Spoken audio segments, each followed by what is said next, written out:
Picture a boy, just 13, arriving in America with nothing but the clothes on his back and a dream. His first job?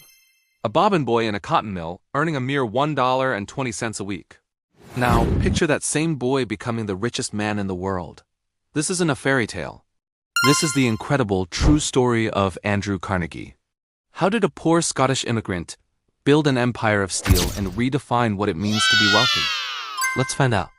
Born in 1835 in a small weaver's cottage in Dunfermline, Scotland, Andrew Carnegie's early life was humble. His family were handloom weavers, a trade that was rapidly being replaced by industrial machinery. Faced with poverty, the Carnegies made a life-changing decision. They sold their belongings and borrowed money to sail to America, the land of opportunity. They settled in Allegheny, Pennsylvania, a smoky, bustling suburb of Pittsburgh. Young Andrew immediately went to work to support his family. His first job, swapping bobbins in a textile mill, was grueling, 12 hours a day, 6 days a week. But even then, he was different. He was ambitious, relentlessly hardworking, and had a burning desire to learn. He soon moved on to a job as a telegraph messenger boy. This was his big break. It wasn't just about delivering messages. It was an education. He memorized the faces and names of every important businessman in Pittsburgh. He learned the language of commerce and made connections that would last a lifetime. His incredible memory and work ethic caught the eye of Thomas A. Scott, a superintendent at the Pennsylvania Railroad. Scott took Carnegie under his wing, hiring him as his personal telegrapher and secretary. Carnegie absorbed everything. He learned about management, finance, and the inner workings of one of America's largest corporations. When Scott was promoted, he made Carnegie the new superintendent of the Pittsburgh division. Carnegie was only 24. While working for the railroad, he made his first savvy investment. Following Scott's advice, he invested in a company that made sleeping cars for trains. The dividends started rolling in, and Carnegie had his first taste of being a capitalist. He realized that making money work for you was far more powerful than just earning a salary. During the Civil War, Carnegie played a crucial role in organizing the Union's military telegraph and railway systems, further proving his exceptional management skills. After the war, he saw the future. Wooden bridges were being replaced by iron ones. Railroads were expanding across the continent. And what did all this require? Iron, and lots of it. In 1865, he resigned from the railroad to focus on his own business ventures, primarily the Keystone Bridge Company, which built iron bridges. But Carnegie was always looking ahead.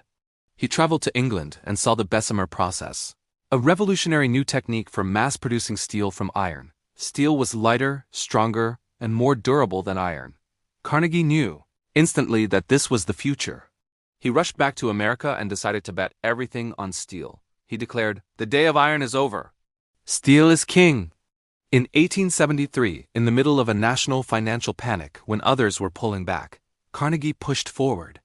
He broke ground on his first massive steel plant, the Edgar Thomson Steel Works, named after his former boss at the railroad. It was a masterpiece of efficiency. Carnegie wasn't just a businessman, he was an innovator. He obsessed over cutting costs and increasing production. He embraced new technology, reinvested profits back into the best machinery, and integrated his operations. This was a strategy called vertical integration. He didn't just make steel. He bought the mines that produced the iron ore, the coal fields that supplied the coke, the ships and railroads that transported the raw materials, and the mills that forged the final product. By controlling the entire process from start to finish, he could drive down costs to a level his competitors simply couldn't match.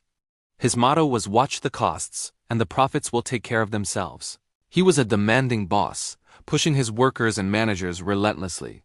He fostered a culture of intense competition among his plant managers, pitting them against each other to see who could achieve the highest output at the lowest cost. While this drove incredible productivity, it also came at a human cost, with long hours and dangerous working conditions for his employees. The infamous Homestead Strike of 1892, where a violent clash broke out between striking workers and private security agents, remains a dark chapter in his legacy.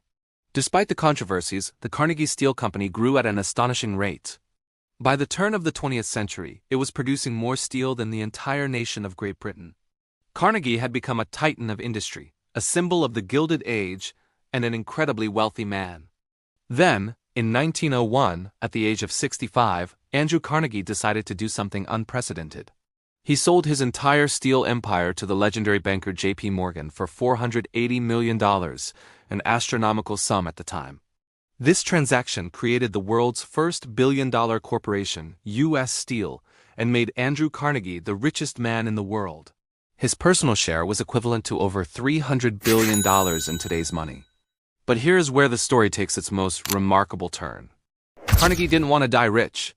In 1889, he had written an essay called The Gospel of Wealth. In it, he argued that the wealthy had a moral obligation to use their fortunes for the betterment of society.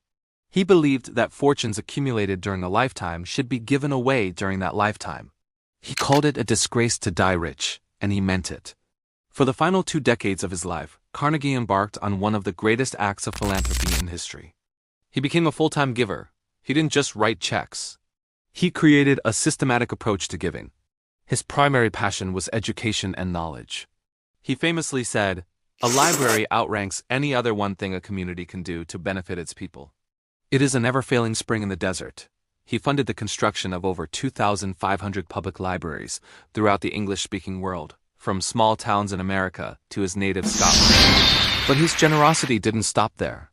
He founded Carnegie Mellon University in Pittsburgh, a world-class institution for science and technology.